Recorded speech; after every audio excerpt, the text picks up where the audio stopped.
kulanti waxaan u xiisaynaa dhamaantiin baakhyaarta hawada naga daawanaysa daawada ku soo dhawaada barnaamij gaar ah oo ka hadlaya maalmihii adkaa ee loo soo maray halganka qarannimada madaxbanaanida Somaliland. munaasibadan ayaa ka dhacday magaalada Cardiff ee gobolka Wales, halkaas oo ay soo qaban qaabiyeen jahaliyadaha Somaliland ee ku dhaqan gobolka Wales oo uu hogaaminayo aqoon-yahan Ciid Cali Salaan. munaasibadan ayaa lagu xusay maalmihii UFO sidoo kale dhagax tuurkii ka bilaabmay gobolada Somaliland waqtigii uu haystay gumaystihii madooba ee Siyaad Barre. kulankan ayaa sidoo kale waxa ka soo qayb galay MBA ka socda dalka boqortooyada Ingiriiska gaar ahaan gobolka Wales, sidoo kale siyaasiyiin iyadoo bulsho badan oo reer Somaliland oo isugu jira aqoon-yahano, cuqaal, siyaasiyiin iyo haween intaba ay ka soo qayb galeen. munaasibadan ayaa waxay ahayd mid lagu xusay isla markaana lagu xasuusinay shacabka Jamhuuriyadda Somaliland maalmihii adkaa ee loo soo maray qarannimada madaxbanaanida Somaliland ee ay maanta harsanayaan malaayiinka reer Somaliland. kulankan ayaa sidoo kalena waxaa lagaga hadlay qadiyada madaxbanaanida Somaliland, sidoo kale kaalinta dalka boqortooyada Ingiriiska uu ka qaadan karo sidii ay Somaliland u heli lahayd madaxbanaanideeda ay ka heshay dalka boqortooyada Ingiriiska 1960 iyadoo khudbadaha badankooda lagaga hadlay horumarka dhinac walba ee ka jira dhinaca dimuqraadiyadda hadday tahay dhinaca nolosha bini'aadanimo ee ka taagan dalka Jamhuuriyadda Somaliland. munaasibadan ayaa waxa ay kaga duwaneed munaasabadihii hore. waxaa hadlay dhalinyaro waqtiga dhagax tuurkii goobjoog u ahaa oo ay dowladii Siyaad Barre ay xabsiyada dhigtay, taasoo ay si hufan oo waafiya ay uga hadleen maalmihii adkaa ee ay soo mareen. kulankan khudbadihiisa oo ku baxay luqadda Ingiriiska ayaa wuxuu ahaa mid si weyn loogu lafaguray qadiyada madaxbanaanida Somaliland, iyadoo oo ay siyaasiyiintii ka socday gobolka Wales ee dalka boqortooyada Ingiriisku ay si weyn ugu nuuxnuuxsadeen qarannimada Somaliland iyo sida ay aqoonta dheer ay ugu leeyihiin shacabka iyo dalka Jamhuuriyadda Somaliland. haddaba waxaa noo kala baxaya kulanka ballaaran ee ka dhacay magaalada Cardiff ee gobolka Wales, halkaas oo ay jahaliyadaha Somaliland ay ku soo bandhigeen barnaamij aad u qiimo badan oo ka hadlaya taariikhda madaxbanaanida dalka Jamhuuriyadda Somaliland sida iyo daawasho waxa dhamaantiinba.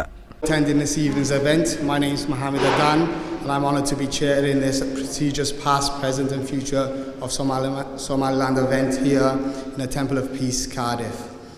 And we have some key figures here with us today, and the list of today's guests are as follows: South Wales Police and Crime Commissioner Alan Michael, Cardiff and South Penarth MP Stephen Doughty, Leader of Cardiff Council Hugh Thomas, Bhutan Labour Councillor Saeed Ibrahim, Chief Constable at South Wales Police Matt Jukes, Chief Reporter from Western Mail Martin Shipton, and Catay's Labour Councillor Ali Ahmed.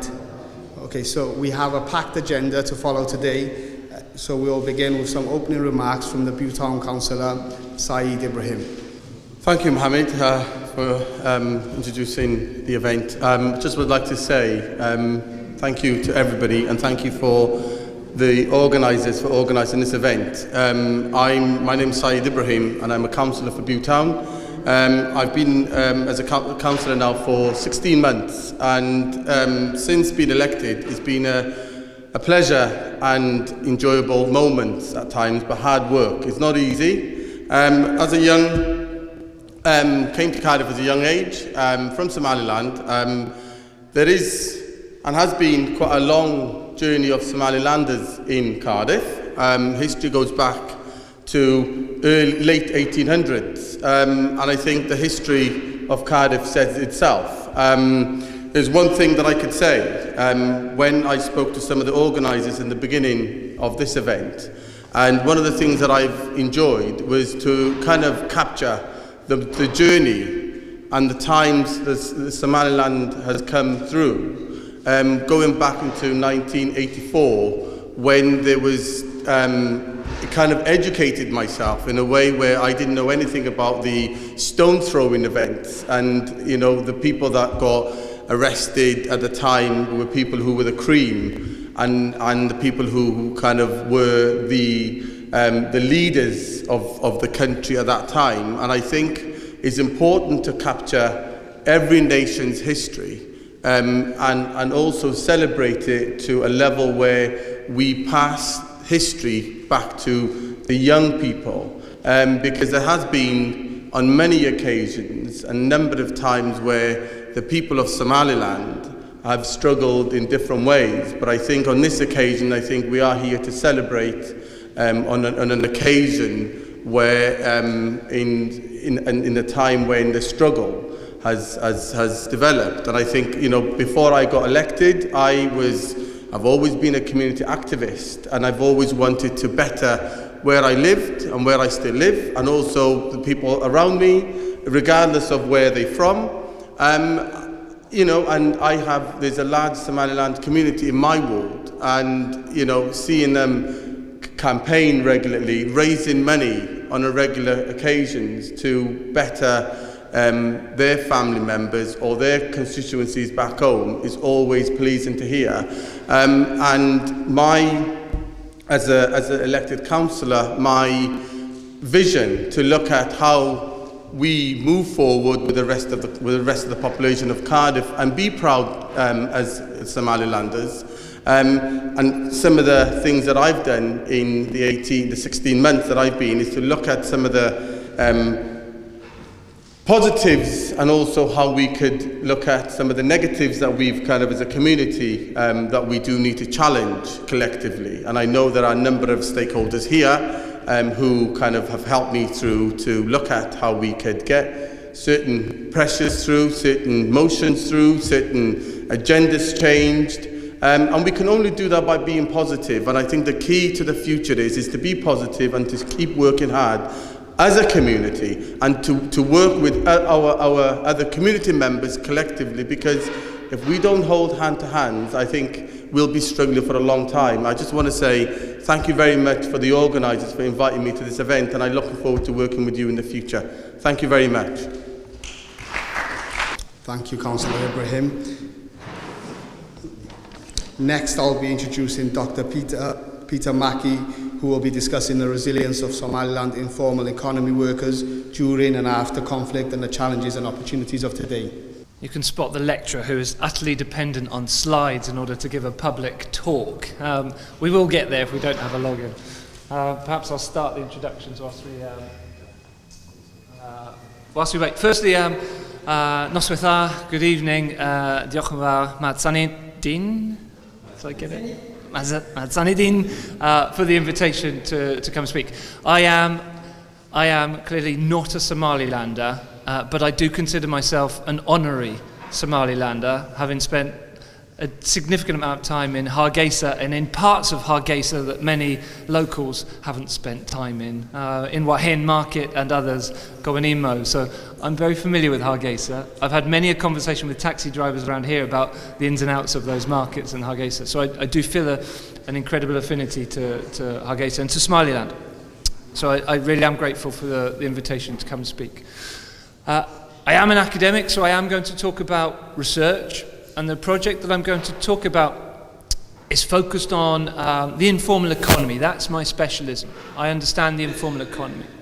But a lay audience would have no interest in the informal economy.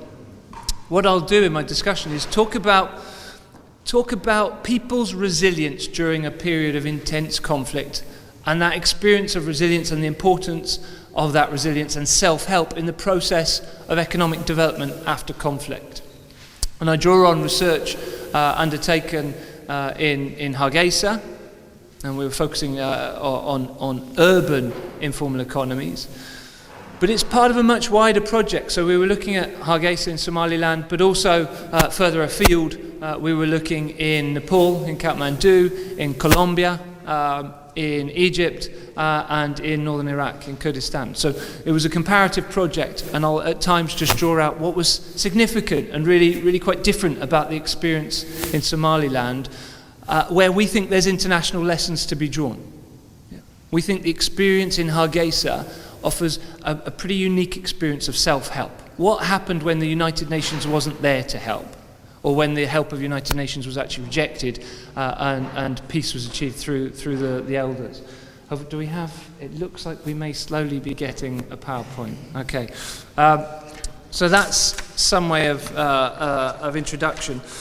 I should say this isn't me. I didn't do the project on my own. I had wonderful help from Ictiraafkii Ahmed here, who is my Somaliland hero. But also Professor Alison Brown, Mohammed Badawani from Sonsaf in Hargeisa, and Dr. Saeed, who's president of Golis University. So it was a truly collaborative effort. And the research is based on, could somebody bring up the slides as well, is that okay? The research is based on interviews with around 200 people. 200 people. 50 of those people had experienced the conflict and could reflect on what had happened, their experiences during that time and afterwards. So that's what I'm going to do, is reflect on some of those key findings. I had so many lovely pictures for you as well. It wasn't all going to be text. I'm going to keep ploughing on anyway. So let's talk about the context, which lots of you will be far more aware of than I am. And it's a harrowing experience to be told and to learn about from the mouths of people that experienced it. And the quote that stands out the most, if we're to talk about the context, was the words of General Saeed Bar in Kill All But the Crows. Yep, those words, I think, sum up all we need to know about the conflict and its devastating impacts. In none of the other countries or cities that we were talking about, yes, look at how good those slides are. See, they were worth waiting for. Okay, we're going to get there. Where's the arrow? How do I move it forward? There we go. Yes, we're good. Don't touch anything in case it turns off again. Right, so that's the standout words. Kill the crows, the devastation that was experienced. And what we're looking at is what happens in the absence of UN support when people try to self-solve and manage in those conditions. So, when that's the context, when planes take off in the local airport and the bombs land on the city in which they've taken off from, it's utter devastation. And so inevitably the economy suffers. And we talk about three things. People talked about three things. I have nobody to sell to. I have no market because people have fled. We have a lack of security. Those that have remained are suffering these sorts of incredible challenges in terms of their security and the security of their businesses. And then the utter devastation of infrastructure. And you can see that in the architecture in Hargeisa, that so little remains for historically. So what happened? We've had the conflict, we've had the devastation, and these are the stories that we're able to bring out from people. Replacement services, the resilience of people who, in the absence of government provision or UN provision, people provided those basics. So the informal economy provided, so whether it's food, water, electricity, transport. And I reflect on perhaps the best example, and this is one that we really hold up and shine a light on, is Havayoko, which still exists as an NGO out in Somaliland, where, following the conflict, they were brought in from the conflict, these young workers, to come and tidy up the streets, to build back the infrastructure, lay down arms, build the infrastructure. Yep, and take small amounts of money from the local community. That was self-help. That wasn't a UN spend. That wasn't a UN program or project. That was local young people delivering the needed services. That enabled the sort of peace that emerged and the economic development that emerged afterwards. Community solidarity and trust. So we talk about money transfer systems being used, Franco-valuta, of which some colleagues in the room were probably involved in moving goods and money over borders in order to survive post-conflict. The gender roles. Now we know that conflict disrupts gender norms. We've seen that in post-World War II in the UK.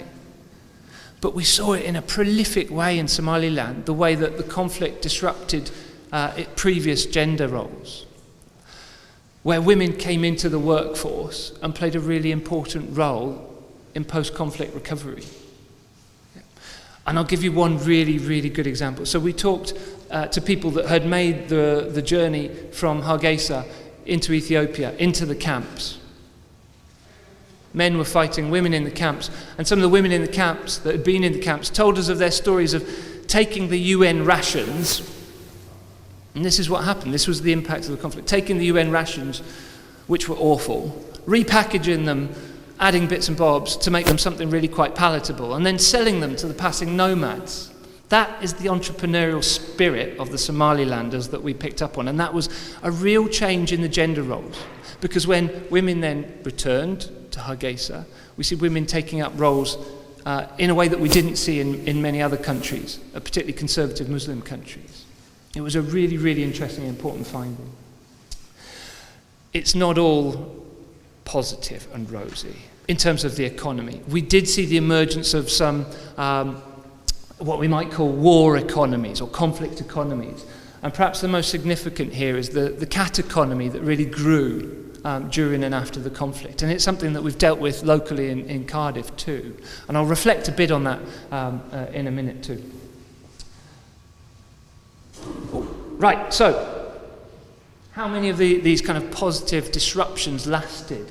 So the informal economy, people working without necessarily legal permits, without necessarily being registered, but also without social security protections and employment protections, continues to be a major part of the Somaliland economy.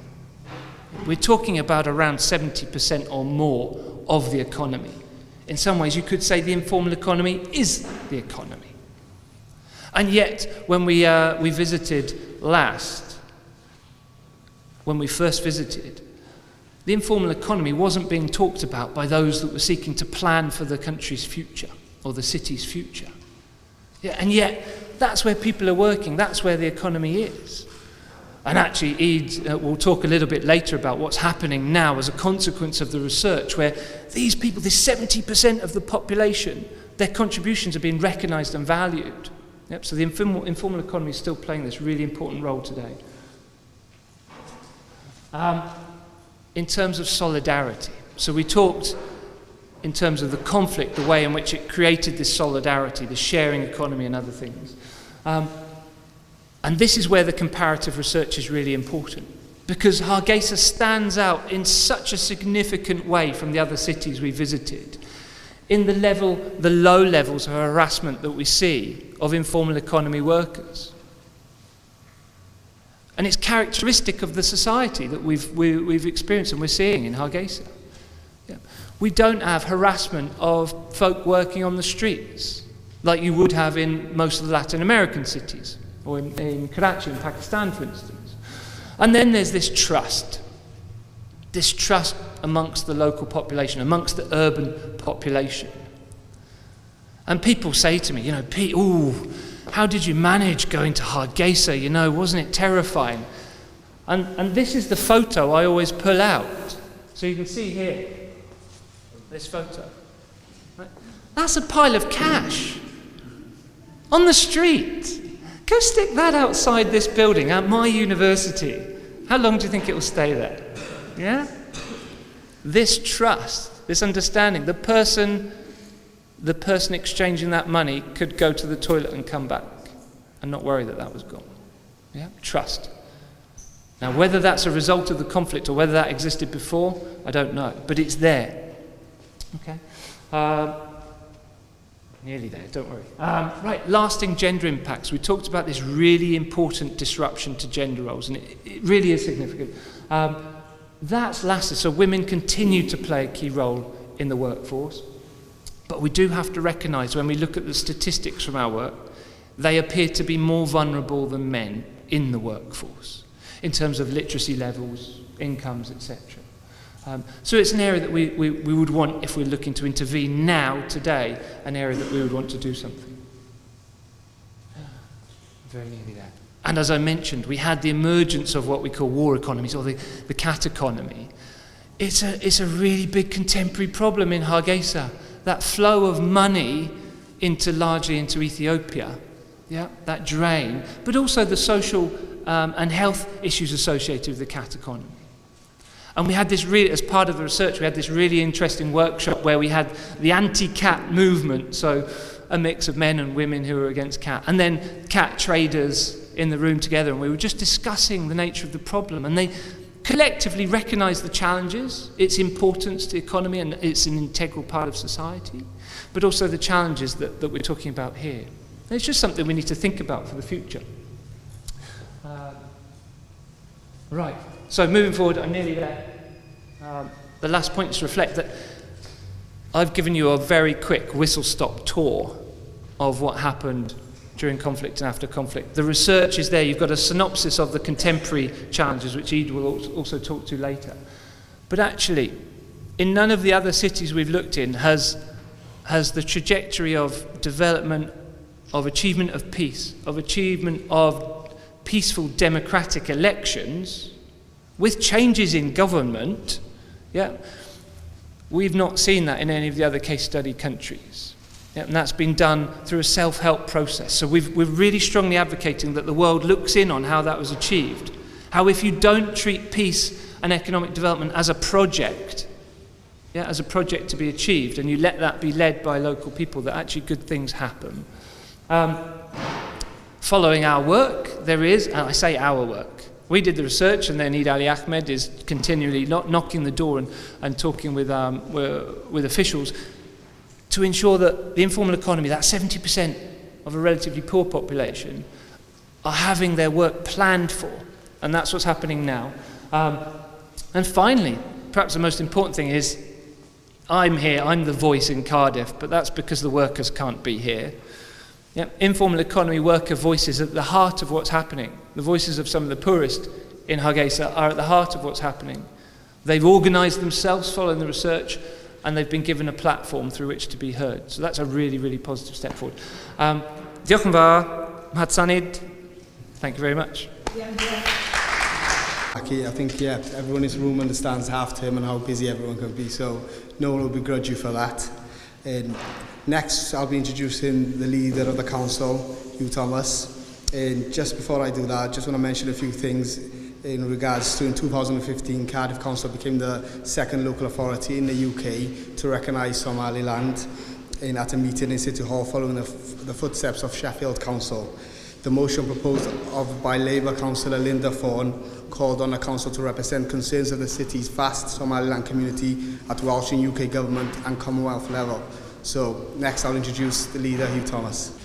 Well, good evening, noswaith dda. Gai ddechrau trwy ddymuno dydd Gwyl Dewi Sant. Hapus iawn I chi.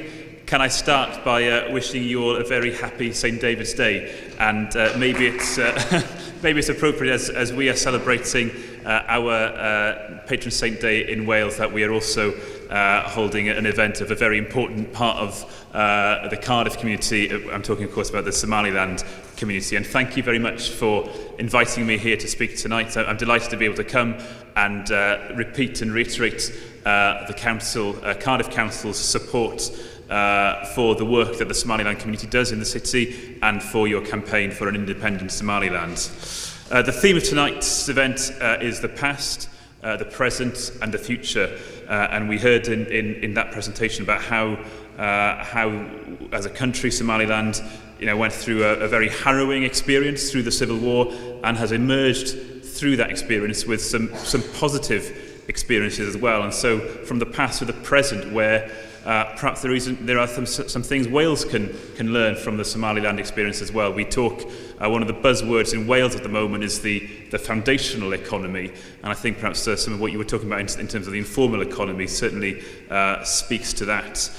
And then we also look to the future with the presentation tonight of the research into the informal trade economy, but also the future of the continuing campaign to gain recognition as an independent state. And as I said, we are proud to support that fight.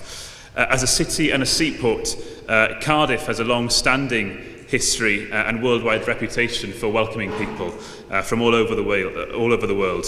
Our global connections transformed Cardiff from really just a small village into a true capital, leading us, in fact, to be dubbed the birthplace of multiculturalism. Cardiff's economy was built on linking Wales to the world as the gateway between the coal mining the valleys and the global marketplace for that coal. And Cardiff is, I'm pleased to say, and has always been an open, diverse and inclusive city. It's a culturally diverse city, and this can be seen in everything from the architecture of the city to the fact that today there are 100 languages spoken each day in Cardiff. And people from all over the world now living in Cardiff have contributed to the rich fabric of the city. And as Councillor Ibrahim was mentioning, the Somali community is the oldest Somali community in the UK and has played an active part in the city life since about the 1870s, when many Somalis came to Wales to work in the docks. We are proud of the Somaliland community, and long may that continue, and we are grateful to call you friends. So as a council, we have called on the UK and Welsh governments to recognise the Republic of Somaliland as a sovereign state, and we support the international recognition of the Republic of Somaliland as an independent state. Despite the changes in the UK's relationship with Europe, Cardiff therefore must remain an open, outward-looking and international city, standing by its old friends and looking to make new friendships as well. Our welcome is what we stand for as a city, irrespective of the challenges facing us in the coming months and years. I want to make clear as leader, people from all nationalities, whatever their creed, whatever their race, whatever their religion, will always be welcome here in the capital city of Wales. It's quite a serious speech, so I just want to finish on a slightly lighter note, because this is also a community event, and nothing brings communities together like sport, and in particular football. And the Somaliland 11 are in action again this year in Cardiff Community's Cohesion Cup, which will be culminating in finals in May at the Cardiff City Stadium. So let's hope for a similar results as the last time we played in 2016, when the Somaliland 11 beat the South Wales Police Select 11 in a match played in the Principality Stadium. So I wish you well against the police. Thank you very much, guys. Have a successful night tonight, and all the very best in the future. Dydd Gwyl Dewi Dda, hapus iawn. Happy St David's Day.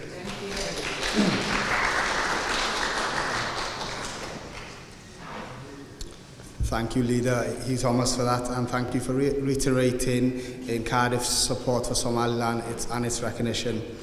Okay, next we're going to move on to, we're going to hear from the Chief Constable of South Wales Police, Matt Dukes. Come on.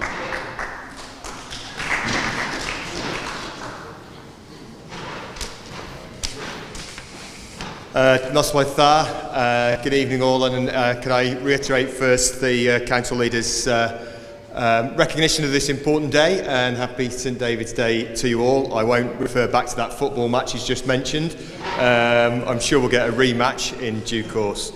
It's really important to be here on St David's Day, actually, because I think it recognises nationhood, and I'm not going to say anything political about not nearly as political as the Council Leader would be, except to say this: I am truly proud to have been born somewhere else and consider myself very much adopted and Welsh, and I know that there are communities from around the world who feel the same, and so I am absolutely with you in that. As the Council Leaders also said, thinking of the past, the history of the Somali and Somalilander community here in Cardiff is long. It goes back to those days in the docks, but of course also to the first recorded mosque in Britain's history in Glynronda Street, going back to 1860. So I think we can really celebrate something there. I was not in Wales at the point of the Civil War. I was working somewhere else, and I was working in Sheffield, in fact, somewhere which has also got a large diaspora community, and I remember very well the receipt of refugees into Sheffield at that time, and the profound sense of trauma that the individuals, families and young people and many older people had experienced. That is present in a community now which we recognise, and of course those two parts of the community, those which stem from that migration in the 1990s, and those that go back a century are present in the 10,000 people of Somali or Somalilander origin who are here in Cardiff now. It's important to be here tonight as well to recognise that it's 20 years since the Macpherson report was published into the events that followed the murder of Stephen Lawrence in London.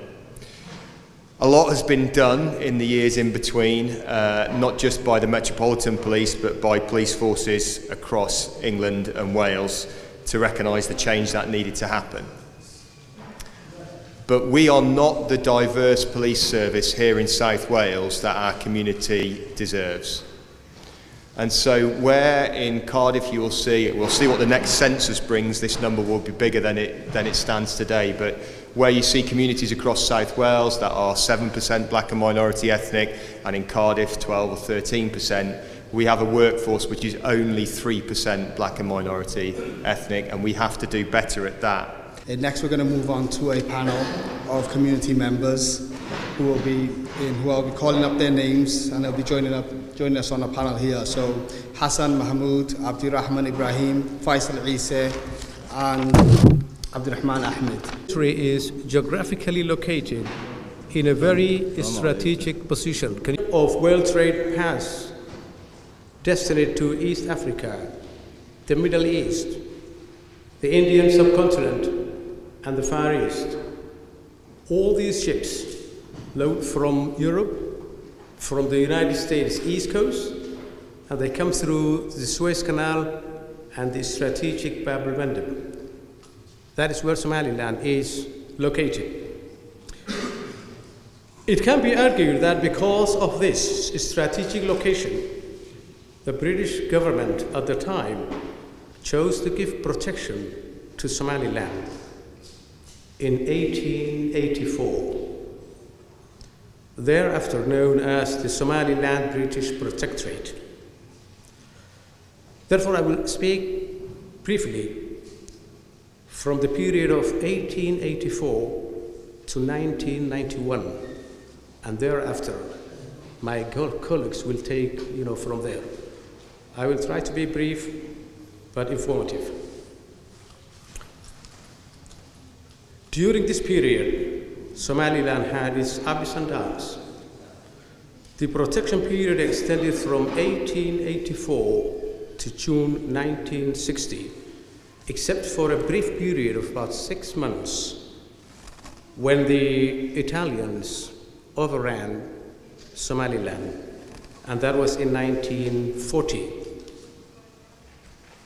At that time, about 7,000 British officials and civilians were evacuated to Aden. The British and the Somaliland forces drove out the Italians in March 1941 during Operation Appearance. It is worth noting that in this war, Somaliland forces, which I can claim that my late father was a sergeant, were fighting alongside the British Army, while the Somalis in the south were in the same trench with the Mussolini forces. Mogadishu at that time was in the wrong camp. The period after the World War II was a time when what was known as the winds of change were blowing over Africa. Somaliland was no exception.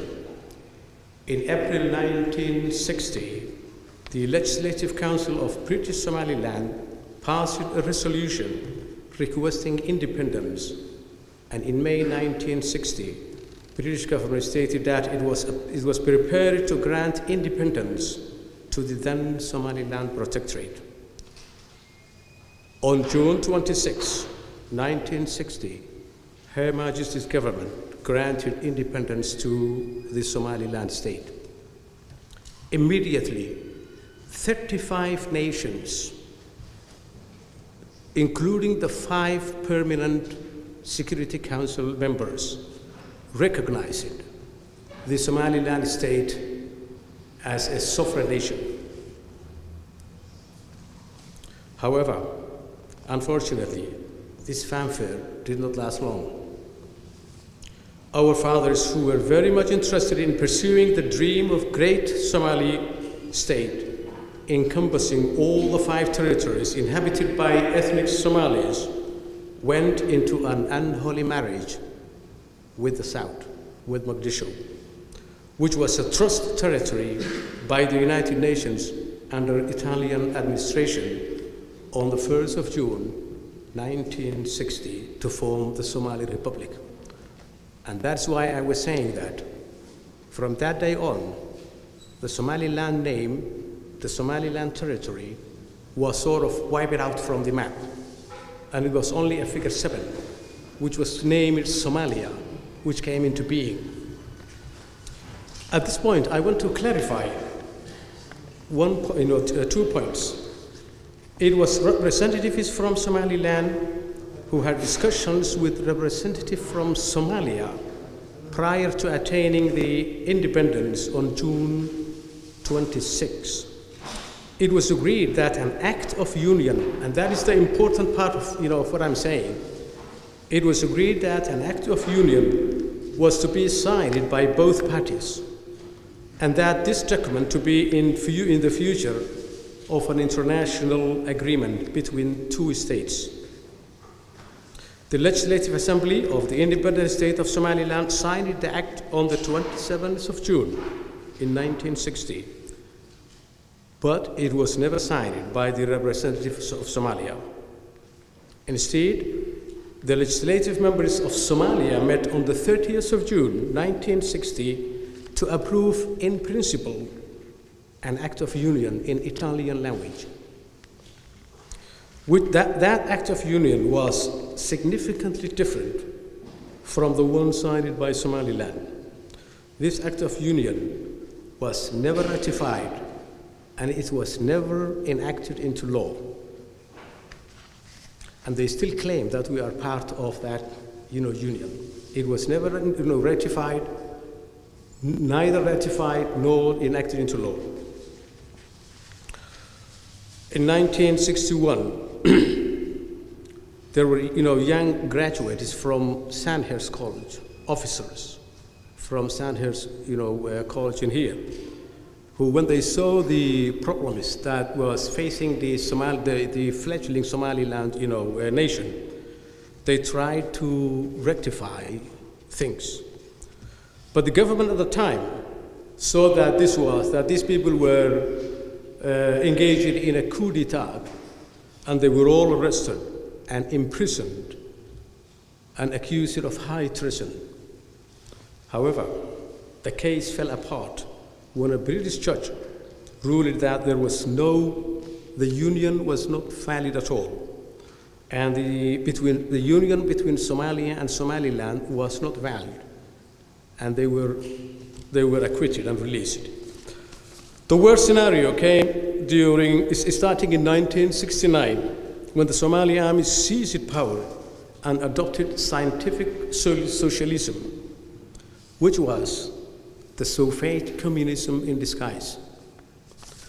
The Somali people, particularly those in the north, could not digest this as everything was nationalized, and people were subjected to harsh means of living. Testimony of his time and of the events. Come forward, man. Thank you very much for being here. As it is the 37th anniversary of the Ictiraafkii uprising against the government of Siad Barre, I want to give a testimony of what happened during the uprising. I was a student at that time in February 1982. I was a student at Sheikh Bashir High School in Burao. I was 14 years old. That school was built by the British when they were there. It was a girls' school at the beginning. But later on, it became, both sexes students attended that school. I was 14 years old in the second year of the high school, in February 1982. The process against it, or as it's called, the Ictiraafkii or stone throwing protest by the students and their teachers, started in Borough in February 1982, when the UFA group was wrongly and unjustly convicted and given the lengthy jail sentence for helping their people. As my friend Hassan mentioned, that this UFA group, which Eid was a member, was a social justice and self-help group of volunteers who, even though they were established in Hargeisa, they are a large following all over Somaliland because of the good work they're doing.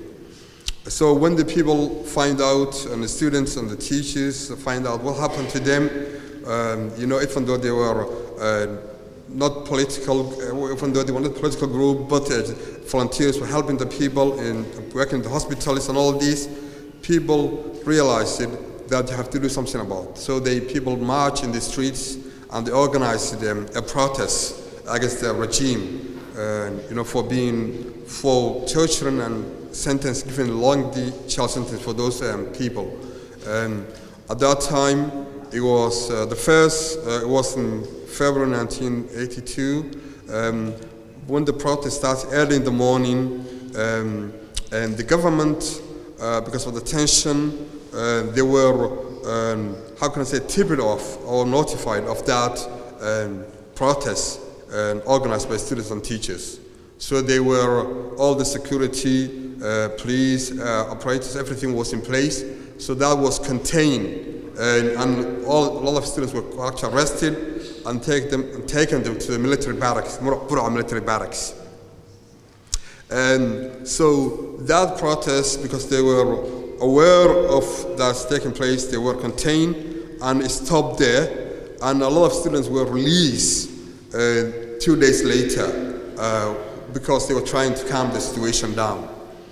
But that was the first one. The second protest started in May, 1st of May, under the guise of May Day celebrations.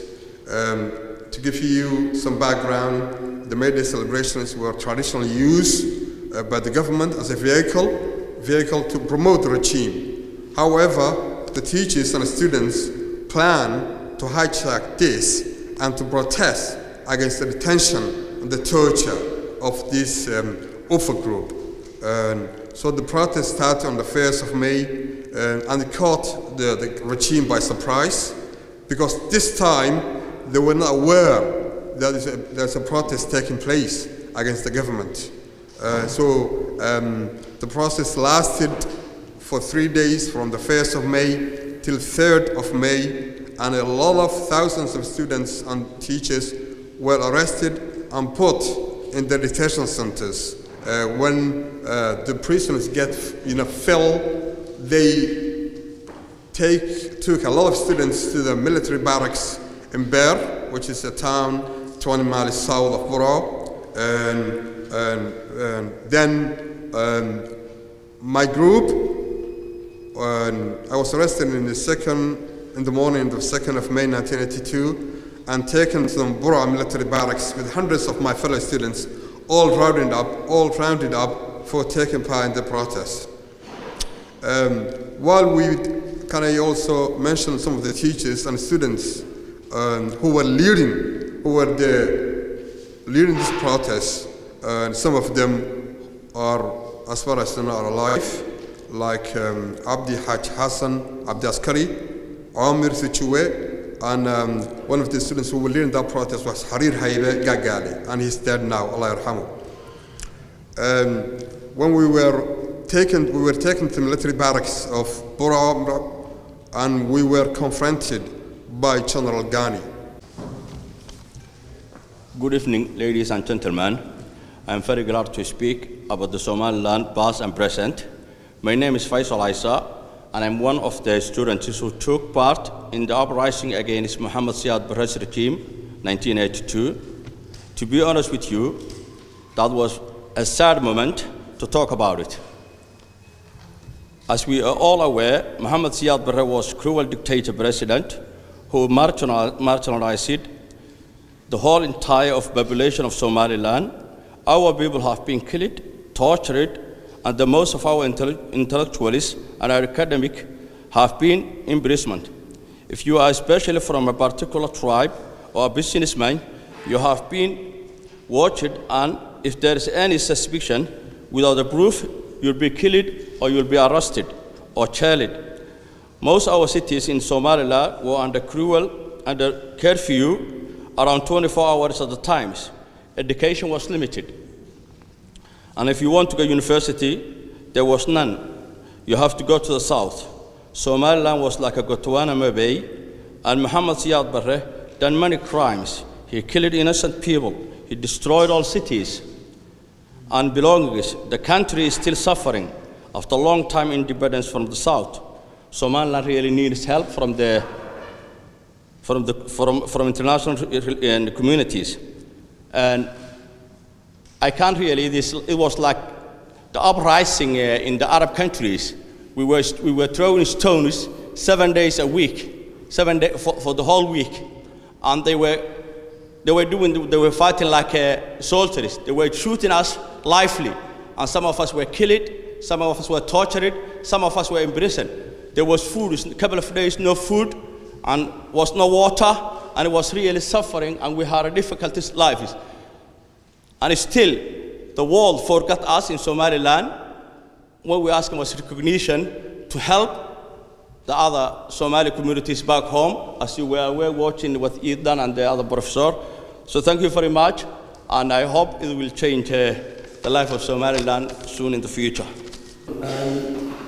Is it Broda or Nasda, Mr. Alan Michael? Nasda or Broda? Because I'm learning Welsh. Galab wanaagsan dhammaantiin aad iyo aad baan idin salaamayaa dabeedna inta dambe waxaan ku hadli doonaa Ingiriisi. We have heard two powerful testimonials, and Hassan already mentioned the background of Somaliland history, and I don't want to depress you anymore after hearing all these powerful testimonials from two students at the time. But I would like to raise our hopes. My part is how Somaliland people recovered from the carnage that happened during that period. In a major gathering on May the 18th, 1991, the North unanimously voided and invalid the so-called Act of Union that Mr. Hassan mentioned, and established the Republic of Somaliland, rebirth of Somaliland, because Somaliland was existed since 1884 up until 1960, before we merged with Somalia. We haven't merged with a country called Somali Republic. Somalia, but we merged with a country called Somali Republic. That's what we formed. Somaliland Republic and Somalia formed a country called Somali Republic, which does not exist at the moment. A lot of people are not aware of that. Somalia exists at the moment, but Somali Republic, which we formed, does not exist nowadays.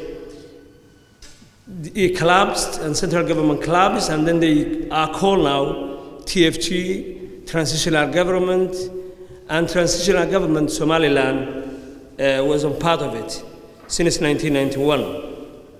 We consider ourselves Somalilanders as a state which was the former British Somaliland Protectorate, which gained independence at that time.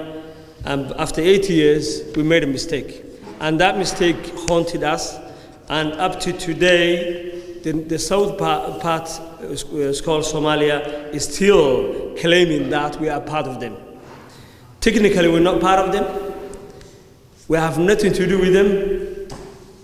Since 1991, Somaliland adopted a hybrid form of multi-party democracy, which uses Western parliamentary democracy with traditional laws and customs.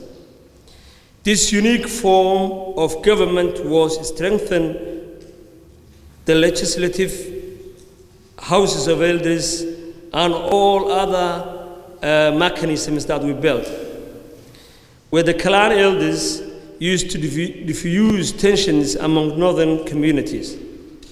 This distinct form of democracy has survived up until today due to the grassroots bottom-up approach deployed by Somaliland.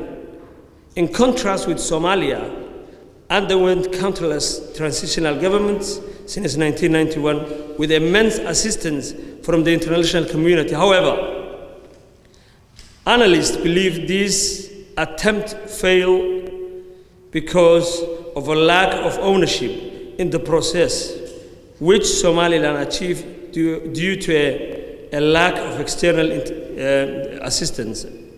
In 2001, Somaliland's constitutional referendum on its independence led to 97% of the population opting for independence.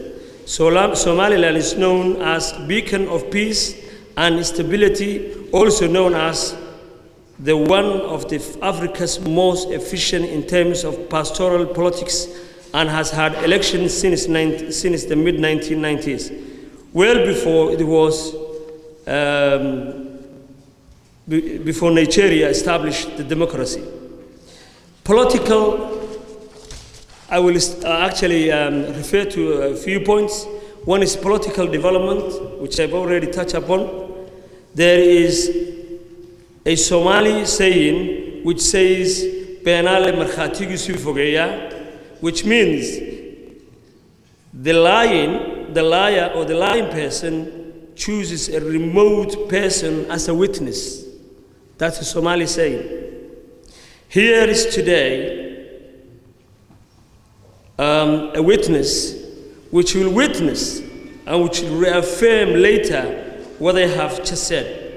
Steve is here, our MP Stephen Doughty is here. He's been to Somaliland. He saw what's happening nowadays in his own eyes. So as Alan Michael before him, a while ago. And I hope a lot more visitors will follow. The truth of the matter is Somaliland has achieved no political recognition yet, apart from the de facto recognition from Ethiopia and Djibouti, because they actually deal with us as a government. The Mogadishu lays claim to Somaliland despite exercising. Okay, could I take the opportunity in thanking Hassan Mohammed, our panelist, Abdurrahman Ibrahim, Faisal Isa, and Abdurrahman M. Dodi. Thank you so much for your personal insight in the story of the struggle of Somaliland. Sorry, my name's Nazir Adam. I'll be taking over the second part of the event. But also, one thing I'd like to say is that Somaliland would not be where it is today if it wasn't for the struggle of those young people with their resilience and their bravery that took on the might of Siad Barre. So I'd really like to congratulate all them young people who are with us today, to really thank them for making Somaliland what it is today. But also those who, in terms of Cardiff and South Wales, in terms of our elders who have really been part of that struggle as well, who really supported Somaliland, both financially and in terms of resources. So we really like to thank our own elders and our forefathers. So basically, and I'd like to thank Eid Ali Salam as well and the other rest of the committee who've organised this tremendous event in this beautiful hall. It's quite ironic that it's called the Temple of Peace, and it's really celebrating the peace aspect of Somaliland. Could I bring on Eid Ali Salam to really give us his research in terms of the entrepreneurial spirit of the Somaliland people and their resilience. So I'd like to welcome Eid Ali Salam to the stage. Thank you very much, and thank you for all attending this meeting. In fact, we organized this within a very short period. And we thank you all those who attended this meeting.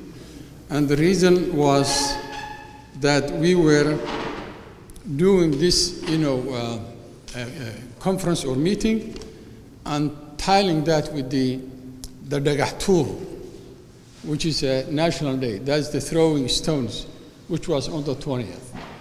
Then, there are some gaps, as you see, but I think it's okay, to convey what we want to say about Somaliland. The past has been talked about, the panel. Also, the recovery also has been discussed. Now what I'm going to do is, I was part of this research. I think we started this about 9 years ago, and I was trying to convince Cardiff University, where I used to teach, that my colleagues to go to Somaliland and to do this research. It took us about 10 years, this to come through.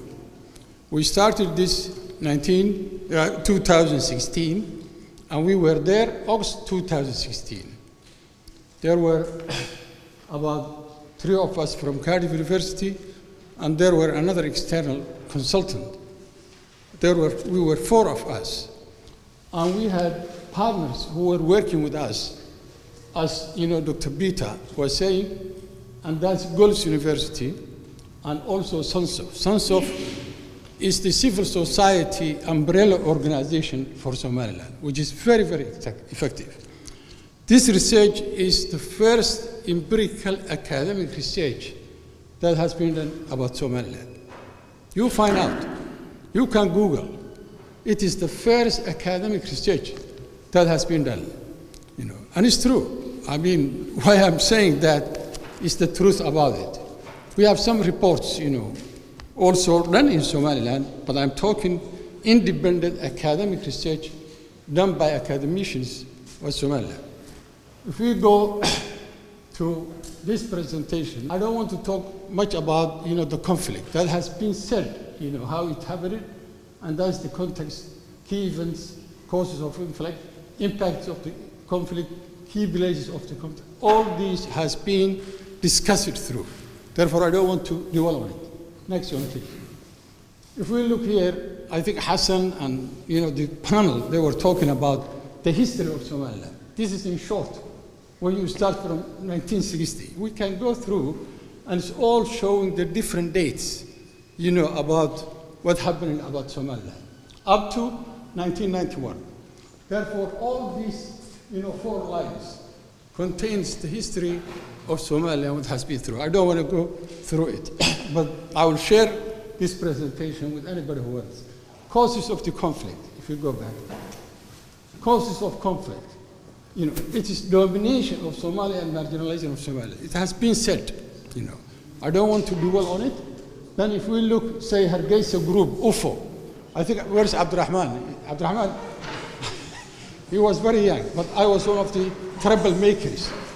I one of the who created that UFO, and we were the troublemakers. And we have that testimony by Faisal and by Abdurrahman, who were in the schools at that time and who were throwing the stones. That's the history. I think what's good about this UFO is now the Commissioner of Human Rights of Somaliland, appointed by the President, is one of them. He was sentenced for a year, for a life, Mohammed Baroud. And now he's the Human Rights Commissioner. That's the good about it. Mohammed Haji Mahmoud, he's in the parliament. He's a member of the parliament.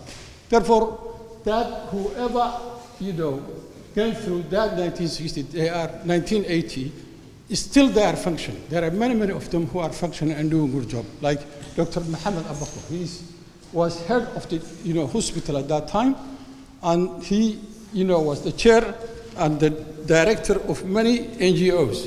Yeah, Doctor. I don't want to go dwell on this. If you come to the next one, impacts of conflict. It has been taught. It has been said. That's atrocities. All these troubles that has been done. Then we come to the key places. All the cities were destroyed. Then second one. If you go to I think now what we're going to has been said is the destruction. This is Hargeisa or any city in Somaliland like that. Now people coming back, they are trying to rebuild their life. If you see that lady, she's trying to sell milk. That's what she's doing.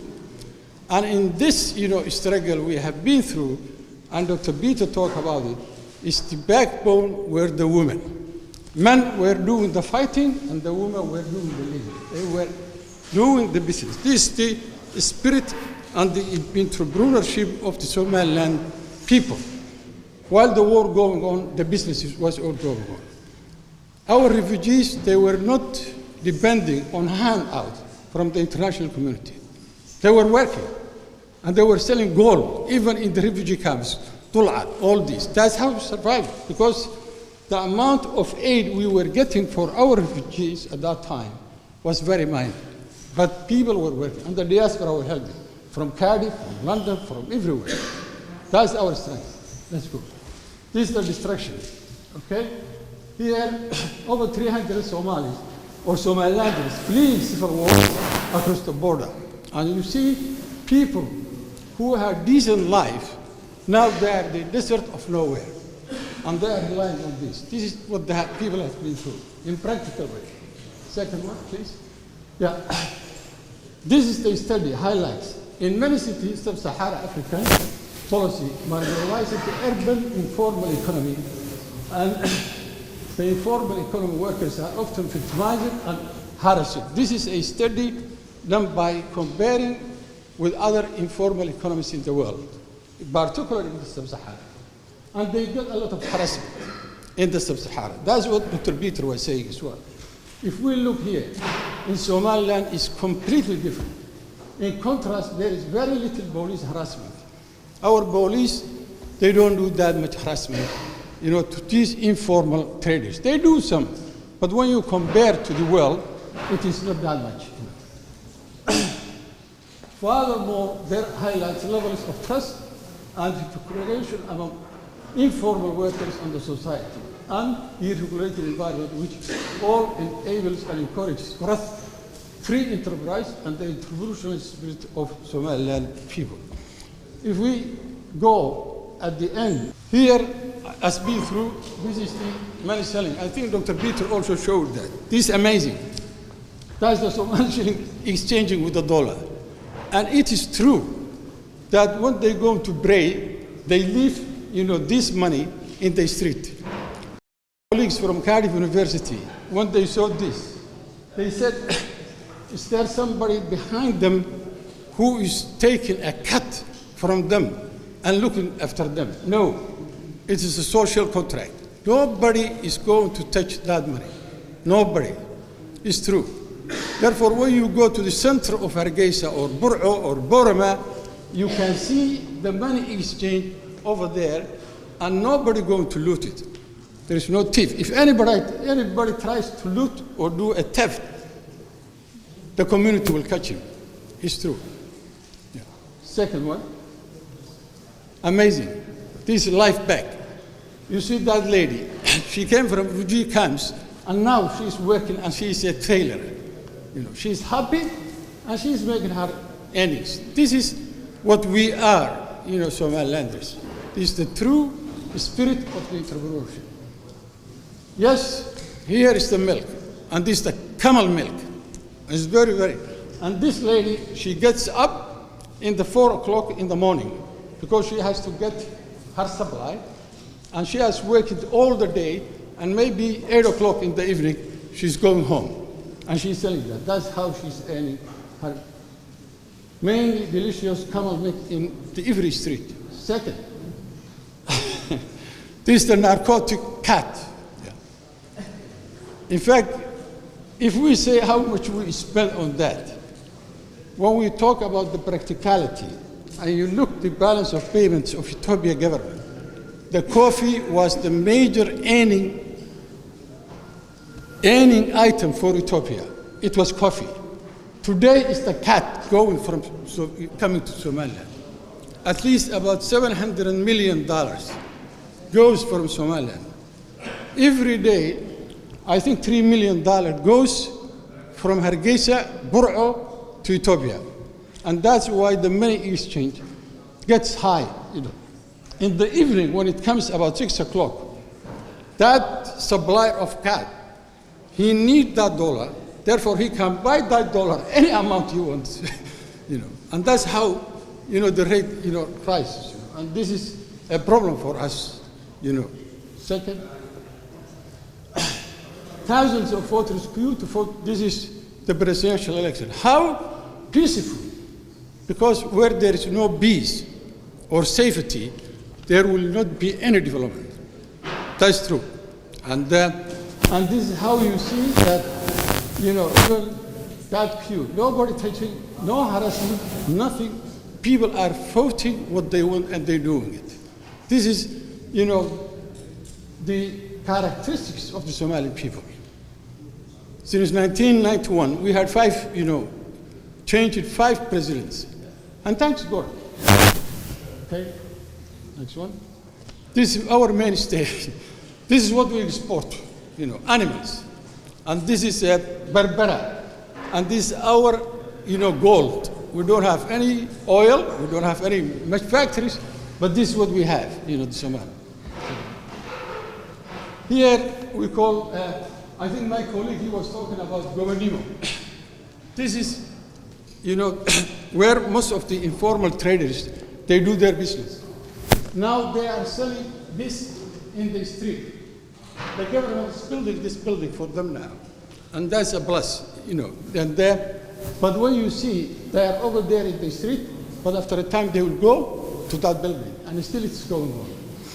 Change of government. The new government, as 13th November, is committed to give more emphasis on local production, strategically aiming import substitution, particularly fishery and agricultural products. Before, we didn't have that policy, but now this policy is on the strategic plan. And the new government saying 30% of the budget has to go to development. It's a fact. I'm involved in the strategic plan. I'm one of the people and authors of that strategic plan 5 years. And this is good policy, because if you look fishery, our tuna fish, where it comes from? Our tuna fish, it comes from Thailand. And what's very strange is that ships, they took the tuna from our sea, and they took to Thailand, and they put in the tins, and then it comes back, and they sell to us. This is true. Yeah. Therefore, this has to be changed, because our merchants or our business people, they can build factories in Somaliland. That's what I'm advocating. They have to build factories in Somaliland, rather important, and they can do it. It's not that expensive, to put a factory of fishing. If you put it, it's not that much. I don't think it will be more than $2 million. It can be easily built. Therefore, it is not right. This policy has to be changed. The Ministry of Agriculture giving more support to local farmers, and allowing more farms and land in Togochal. We have a fertile land which can be the Ministry of Finance increases the development compound. I talk about that. That's 30% of the development. Gobernimo traders are more organized. They don't have a voice, the informal traders. But what we are creating now is cooperative for them. And I think if you look, in the findings of the research, it is written there that cooperatives to be created. And we will try to make a connection with the institutions here in UK, particularly in Wales, because the cooperative, movement in Wales suits our needs, and that's what we are trying to tie up with. This is the stage. If you look at that's a small, medium, money policy, and this policy is drafted and needs of IE traders are taken in consideration. The policy will be validated and implemented in the near future. I'd like to say that policy has been approved. Now, it's a law. Before, the informal traders, they were not part of the system. They were invisible. They were not part of the 5-year strategic plan. This is very important. And they make GMBG 75%. 75% of our gross national product is from informal traders. And they were not part of the strategic plan. But because of this research we did, we campaigned that informal trade to be included in the strategic plan. I'm glad, that the government approved that, and now it is part of the policy of the economic sector of the national development. That's the informal trade. That means the World Bank, the United Nations, every international institution will look now the informal traders' needs because it's part of the policy. And that's a plus, that's an achievement. I think if I, summarize all this, what I like to say is, whatever that has been written in that strategic plan, most of the strategic plan items or recommendations has been progressive. And what is important is those, recommendations are tied up to the National Development Plan. That's very important. Therefore, this research done by Cardiff, it's extremely important. And what we are saying is, if the government follows that strategic plan recommendations, which they approved, many recommendations that we put to them, if they go through that, within 5 years, the economy of Somaliland will completely change. Yeah, that's our prediction, that's the way we see it. I don't want to dwell more on that, but all I'm saying is, this research, the first academic research, the government welcome it, and if we look now, this is me, and that's Professor Allison from Cardiff University. That's we making presentation in last November to the ministerial meeting. The Minister of Trade was there, the Minister of Finance was there, the Minister of, Minister of Interior was there. Who is who? The central bank, director, governor was there. That's what we were doing and selling about the recommendation of the report. Second, this is the discussion chaired by the Minister of Trade, Tourism and Industries. If you look, that's the minister, and the person, that lady, sitting near to him, she's a Danish, and she's from Danida. Danida is one of the agencies that supports Somaliland a lot. This is, we are celebrating, and this is the minister there, and all the people involved there, and we are glad that research is approved, and now the recommendation is accepted, and we hope the progress we talk about. The other thing I'd like to highlight is, whatever written in that strategic plan is a public document. That's put in the website of the National Ministry of Planning, and now what we are looking, how to convince the international community to look at those recommendations and to fund them. That's our strategic plan. And this informal economy is part of it. Thank you very much.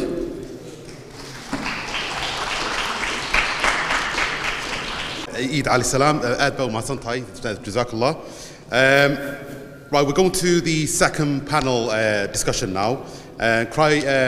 Welcome the Right Honourable Alan Michael to the stage and to the panel. Matt Jakes.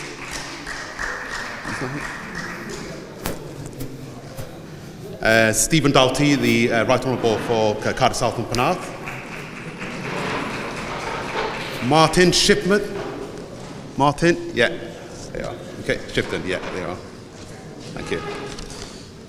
Councillor Ali Ahmed? No? No. Could I get Abdikareem then to take his place in the panel discussion then as well? Abdikareem?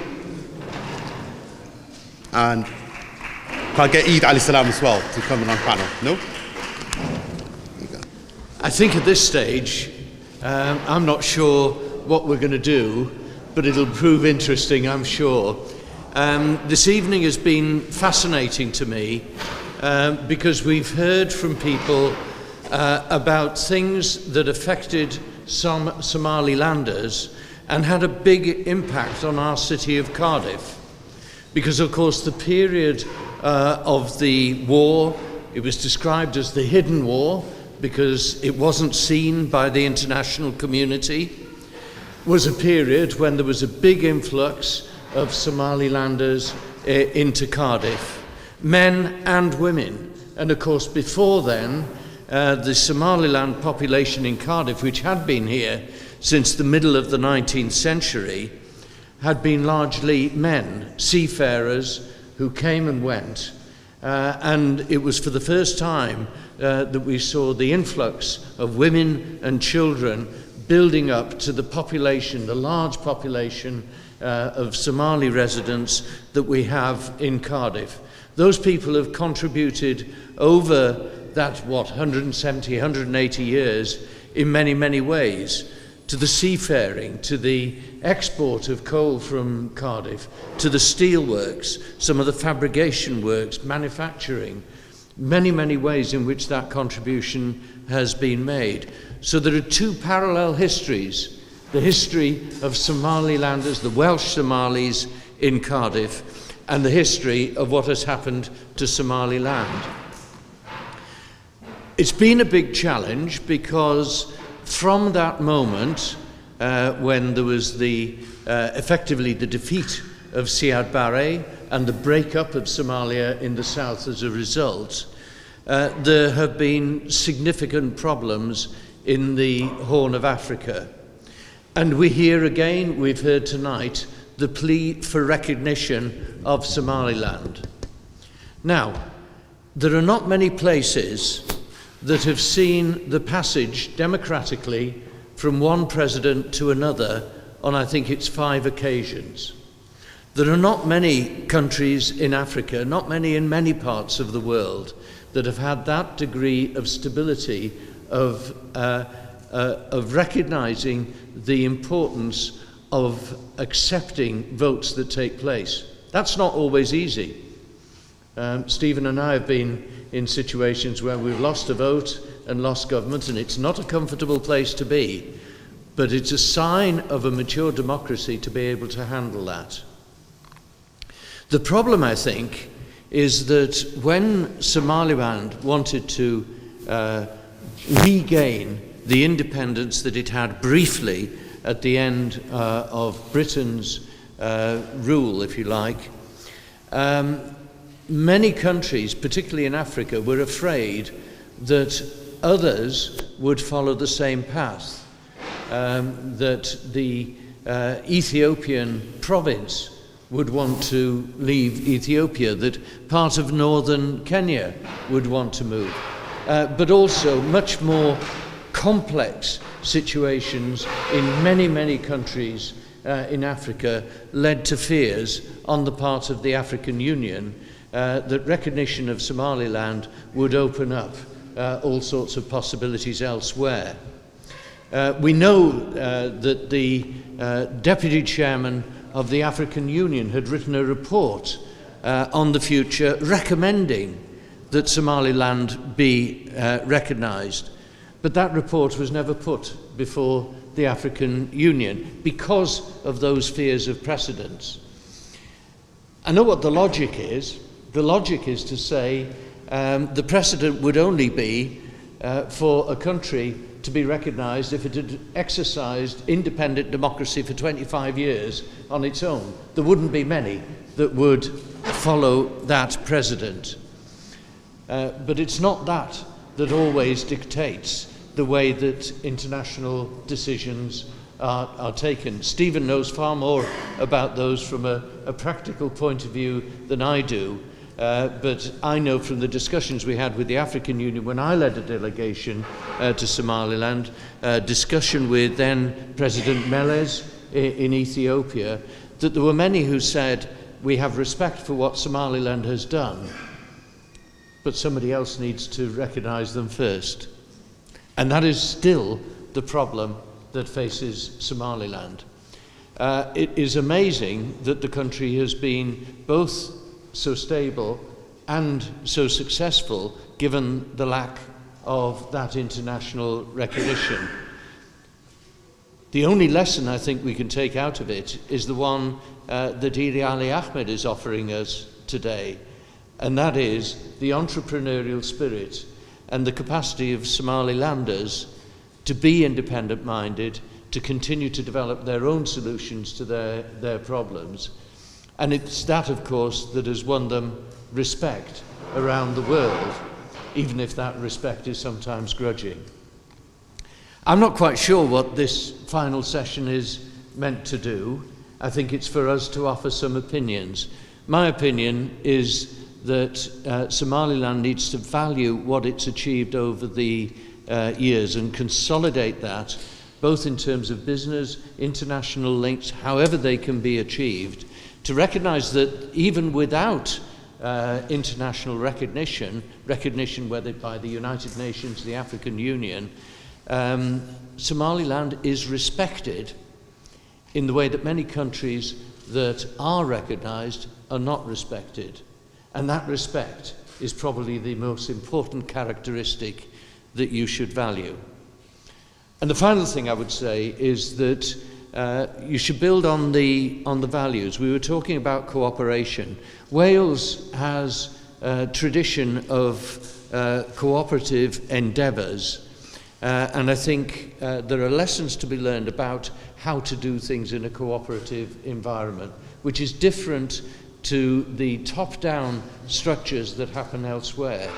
It seems to me, and I picked up on the term that was used, danwydag. Yeah, it sounds almost like a Welsh word, actually. The sharing the same interests, building on that capacity to do things together is probably more important than the structures and the support of international structures. So perhaps our own Wales Cooperative Centre can work with you in the way that that develops. And cooperation works somewhere else as well. I just want to say this in closing. One of the things we've been talking about is helping the police in Somaliland to develop their professionalism, to understand the policing in the community, and of course the trust that is there is probably different to many other countries internationally, so there is a basis for that. Matt Jukes, the Chief Constable, said earlier, we want to see people from all our communities, including the Somali community, joining the police so that our police force reflects standards and reflects the communities that are policed. We also set out our aspirations in the Police and Crime Plan. And I'm going to give 2 copies of this to Eid Ali Ahmed, one for himself and one to convey to the police authorities in Somaliland, because it spells out the ways we try to do things here, and I hope that we'll be able to work with you to help the police service in Somaliland to continue to develop and to be able to share and exchange views and experiences in order to help that to build with the cooperative ethos, the ethos of policing in the community, with the consent of the community, and with early intervention to prevent bad things happening rather than only responding to bad things. That's another aspect of cooperation which is different to the economic one, but I also think it is particularly important. Thank you very much. Just to clarify from what Alan and Michael were saying, basically the panel is just to have your contribution first for a couple of minutes, and then we'll go into a panel discussion, question and answers, and hopefully that should clarify in terms of the panellists. Can I call the Right Honourable Stephen Doughty for Cardiff South and Penarth?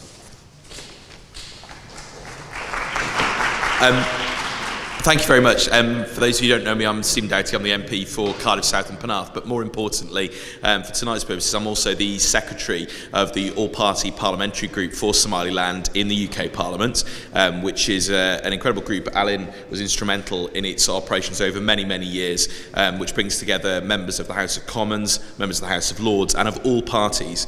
And very importantly, we work with all parties in Somaliland and all parts of society, with civil society, with government, with women women's organisations, with youth organisations, and as part of that, it was a real privilege, really, an honour to be able to travel out recently to Hargeisa as part of a delegation, the first official one from the all-party group. I think since Alan went 10 years previously, there have been other visits, of course, but it was a very significant moment that we had rekindled some of those connections and some of those links. And I thought, given that the focus has been on sort of past, present and future, I'd focus very much on the present and the future, because I was very lucky when I was elected, really, that I had so many fantastic people from the Somaliland Welsh community who were able to share with me some of that history, some of that cultural history, the legal history, the constitutional history, and of course the incredible relationship between our city and Somaliland, but also actually the links with the other parts of the UK.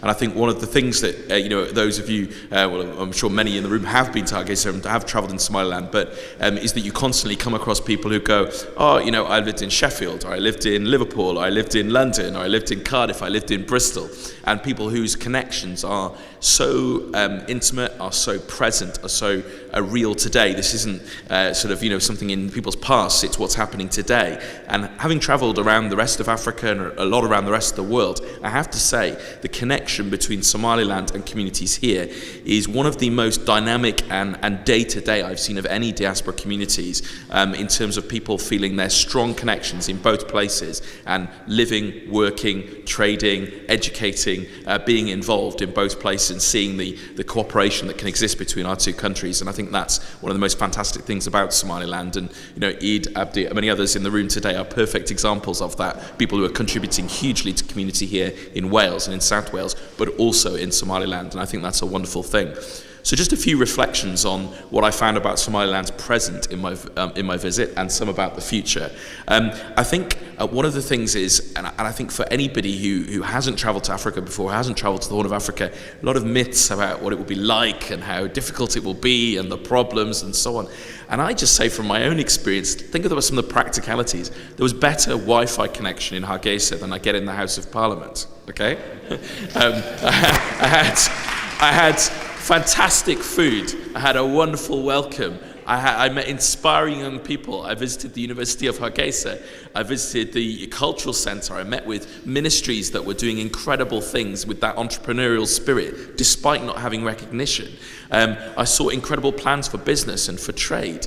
I saw the fact when we met with the Electoral Commission, the way that Somaliland, and we've talked about the democratic process here this evening, but the way that Somaliland is leading the way actually in safe and secure elections. They're using iris technology and fingerprint technology and things that we don't even use here in the UK to ensure the validity of their elections. And actually, when we talk about democracy being under threat and those seeking to undermine it, incredible that is going on in Somaliland, which isn't even recognised. Incredible. So many things which would be surprising, I think, to some outside. And of course, we always hear about the security problems. Well, there of course are challenges, but the reality is that Somaliland hasn't seen a major attack or incident since 2008. I felt welcome, I felt safe. I would urge anybody who wants to travel out to Somaliland to be able to go and do that, and be able to go and learn and build those connections, and not follow the somehow I don't want to rain on the Foreign Office, but sometimes they're very restrictive advice about what you can and can't do, which I think has been a real problem at times. So very much it felt to me that Somaliland was open for partnership, for business, for trade, for connections, and it was a really fantastic visit, and I can't wait to go back another time. And again, those trade connections with both the Middle East and with neighbouring countries, the fact you have now the regular flights and the connections with Ethiopian Airways and Fly Dubai and others, it's easy to get to Somaliland, it's easy to make those connections. It's only so many hours from the UK, and that, given the historical, cultural and incredible connections that we already have, should mean that there is so much more potential for partnership in the future. But of course I saw some challenges as well, and the fact that unfortunately, because of some of the challenges that we've seen south in Somalia and in other areas, the fact that Somaliland still has to spend so much of its national budget on security, on policing and so on, instead of perhaps being able to spend more that it would like to on health and education and other development projects. It's fantastic they've been able to do that, but also shows the real challenges that are there. Secondly, the fact that the sort of limbo that not being recognised puts Somaliland in. I didn't see any influence of Somalia there at all. You know, this idea, you know, that they have some sort of influence over what goes on in Berber or whatever else, it's not there. But the reality is that people face difficulties because they are associated with Somalia, and whether that's in terms of passports or visas or trade or contracts or other negotiations, those provide real challenges. And we met with business people and others who say that recognition, of course, would be absolutely crucial to them being able to flourish and go forward. And I think thirdly, there's been huge progress in civil society and human rights and the place of women in Somaliland society, but there is still a lot more to do. And I met with some of the fantastic women's organisations in Somaliland and youth organisations who told me that they want to see more women in politics. They want to see more places, guaranteed places in politics for women in the parliament. They wanted to see the laws passed on sexual violence that thankfully the parliament is now taking forward. So we must recognise there's been a lot of progress, but there are still many, many challenges to go forward. And particularly meeting young people there, it was very clear to me not only how educated and ambitious they are, but also how unfortunately the many challenges they face, whether it's the lack of recognition. Sorry, due to the limited amount of time that we have available, could I just ask Martin Shipman and Abdi Karim, Martin, if we could just go into the questions then afterwards, because you spoke. And yeah, I'm just a bit worried about the timing that we've got here. Martin Shipman, thank you. Okay. Thank you very much. A few reflections from a journalist, coming from a slightly different perspective from our friends here, politicians, and Alan now being the Police and Crime Commissioner. As you can imagine, and I'm sure this applies to most other journalists as well, frequently get approached by individuals who have something which they want publicised. In the main, these are people who have got a very particular interest of their own in a particular subject. There may be some issue relating to a miscarriage of justice which affects them or a member of their family. They may be in a situation where they have been treated badly by an electric company, for example. But in the main, we are talking about situations where people have got some kind of personal problem. Now, about 15 years ago, I was contacted by a gentleman sitting in the front row there, known to everyone here, Eid Ali Ahmed. And he wanted to talk to me about the subject which we know he is an expert in, Somaliland. And I, at the time, had a vague idea about Somaliland. I've taken interest in international politics for many years, since I was a teenager. So I was aware of the breakaway nature of Somaliland, but I didn't really know very much about it. I wasn't really clear about how things were. And Eid explained the situation to me in some detail. I became aware that he had been involved in the uprising, which led to Siad Barre being overthrown. And I then learnt more about the civil war which ensued. But what was different about the approach that I had from Eid was that this wasn't somebody who was coming with a personal problem to talk about.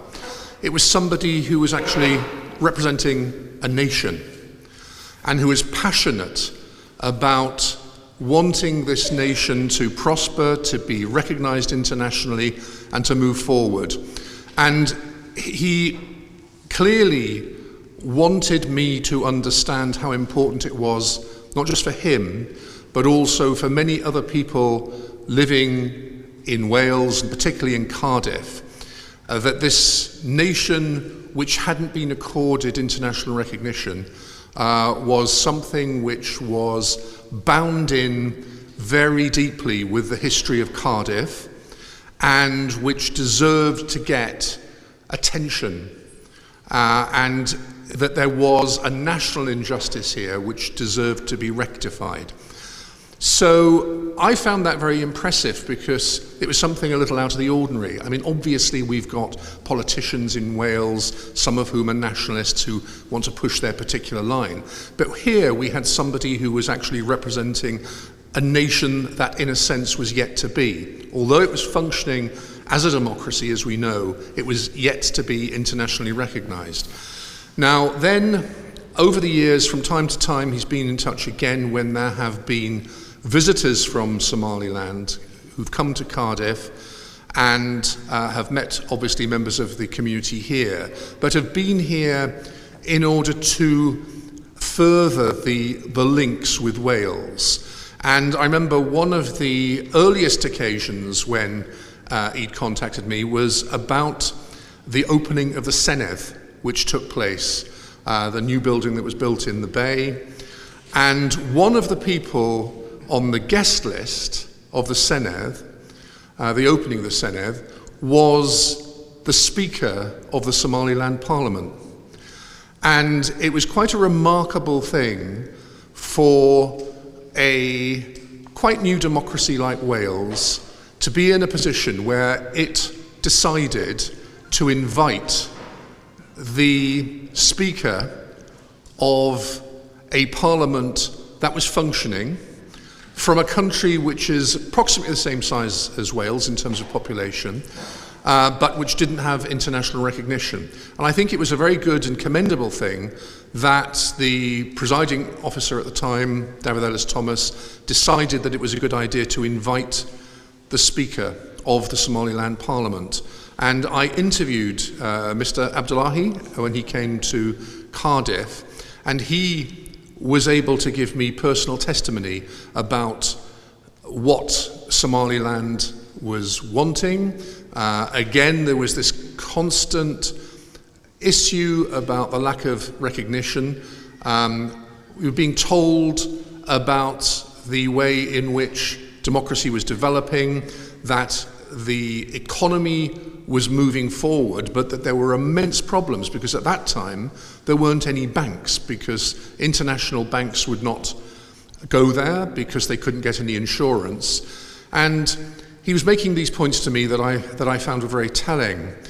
Then a couple of years after that, Eid contacted me in the wake of what was, as it turns out, the last or the most recent terrorist attack that occurred in Hargeisa, and he was actually over there when it happened. He gave me testimony about the very loud bangs that were heard by him, and he briefed me on the political situation that had led to that. Now, clearly what had happened was that there were members of the youth Al-Shabaab terrorist organization in Somalia who wanted to disrupt this developing democracy of Somaliland. And so they decided to undertake this terrorist attack, which actually killed more than 20 Somalilanders. The intention was to assassinate the president. One of his close aides was actually killed, and I remember Eid telling me at the time that he'd had lunch with him just a few days before, and that he was a very nice, friendly guy. And I could tell at the time that Eid was very upset about what had happened. But what he was able to do at the time was to get me a telephone interview with the president. And of course, we're talking about a time when it must have been an enormously shocking state of affairs in Somaliland, because the country was seeking to establish itself as a stable country in a region where, as we all know, there is a lot of chaos and mayhem. And to be in a situation where there had been a terrorist attack in Somaliland was a very difficult situation. But what impressed me was that the president, despite the difficulty of the situation, and it would have been so easy not to engage with a journalist from Britain, was very happy to be interviewed by me. And so I rang him, spoke to him in his office. He was extremely frank about the attack that had taken place, about what the motivation was of the terrorists who undertook it. And he was very anxious to get across the fact that the security generally speaking, was very good in Somaliland, but on this occasion there had been a breach, and I know that he was very keen that something like that should not happen again, and indeed it hasn't. Now, subsequently, I was also very impressed when he told me, a little while later, or a couple of years later, you remember that president that you spoke to on the phone? And I said, well, yes, of course. And he said, well, he lost the election, but there was no trouble at all. It was absolutely fine. And the guy who beat him has just taken office, and everything is absolutely fine. There's no problem.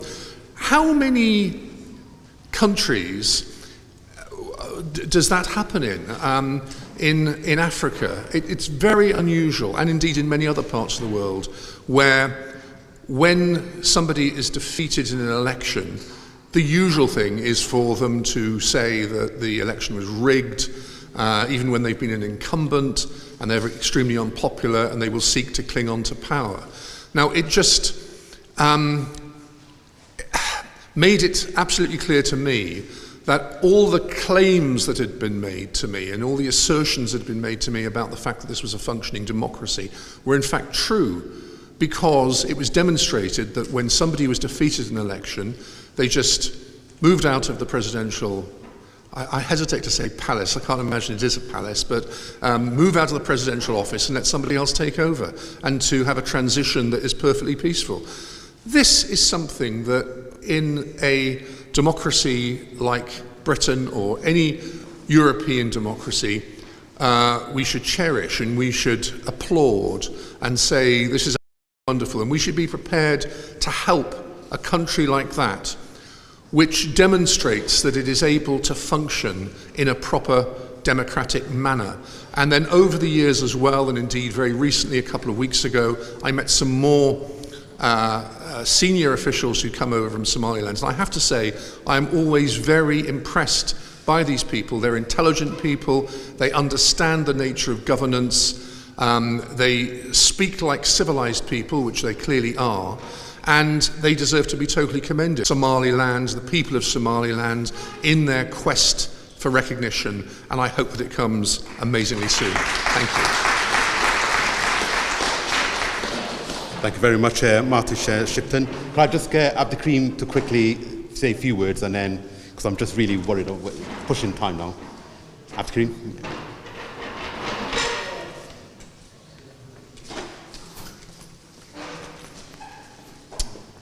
Assalamu alaikum wa rahmatullahi wa barakatuh.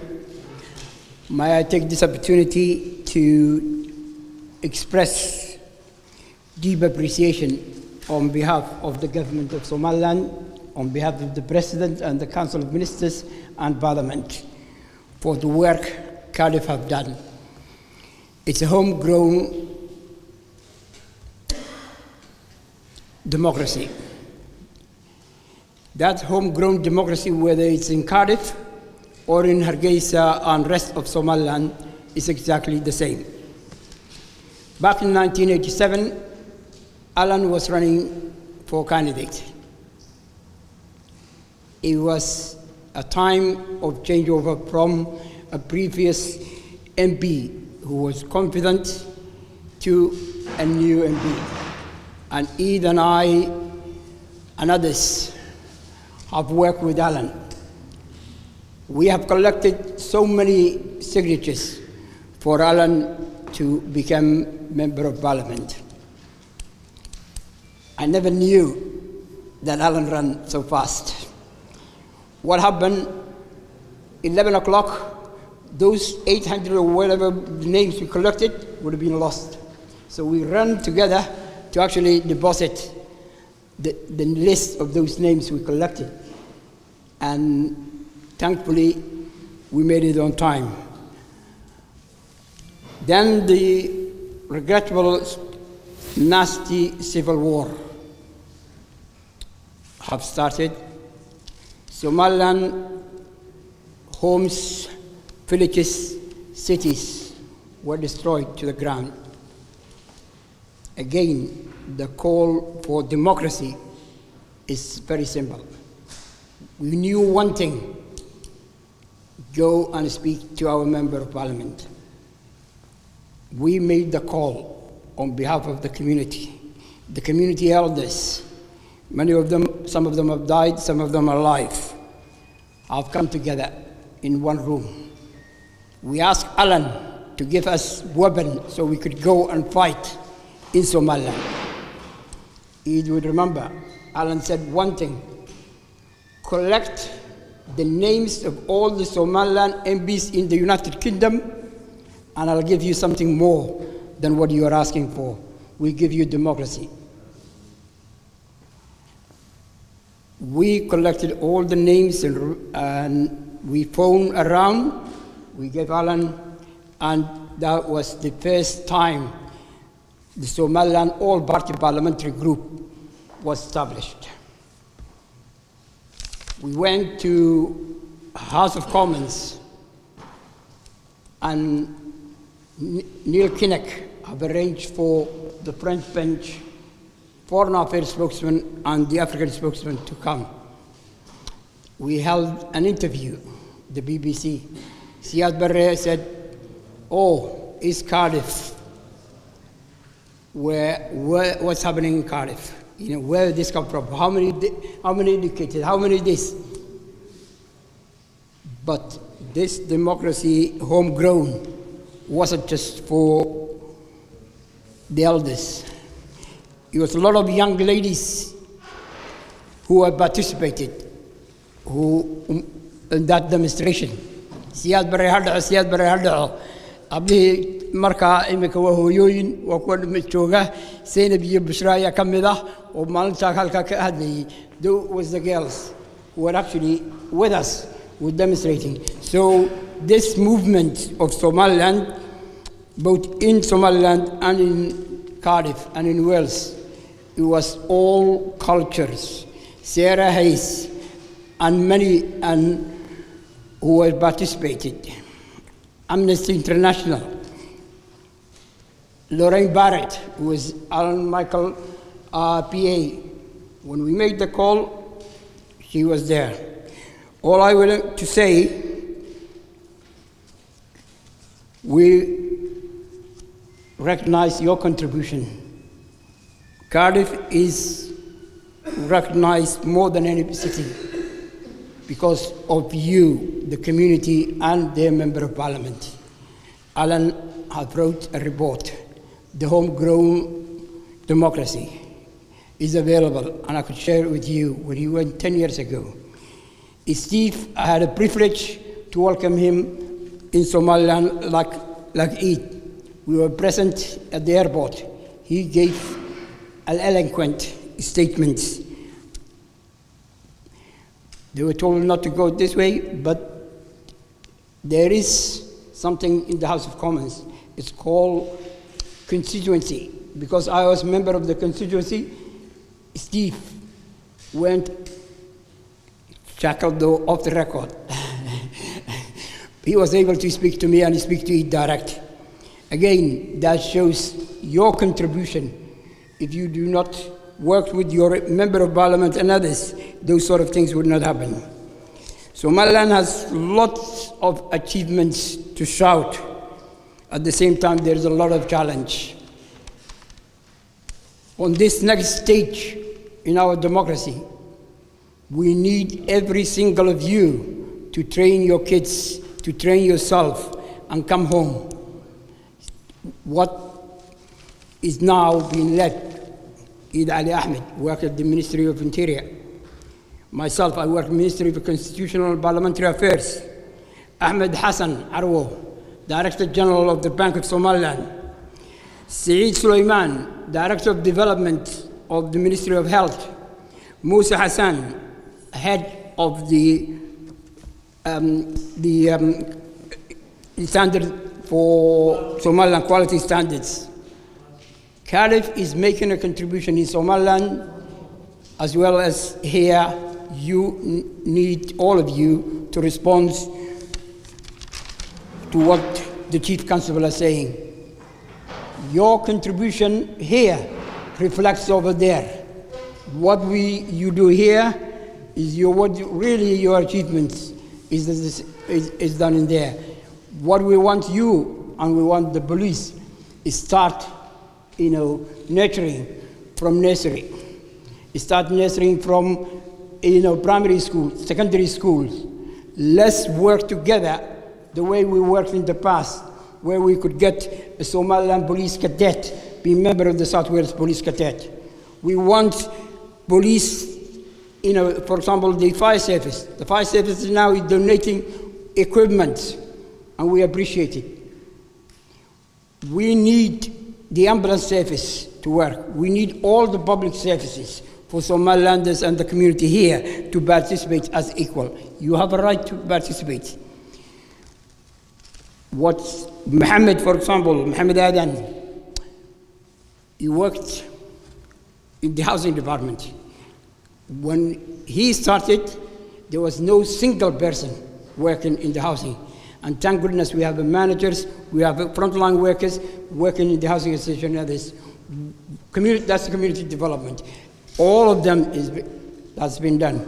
So what I appeal to you in Cardiff, men, women, young, old, help us to build a country that is already success in Africa.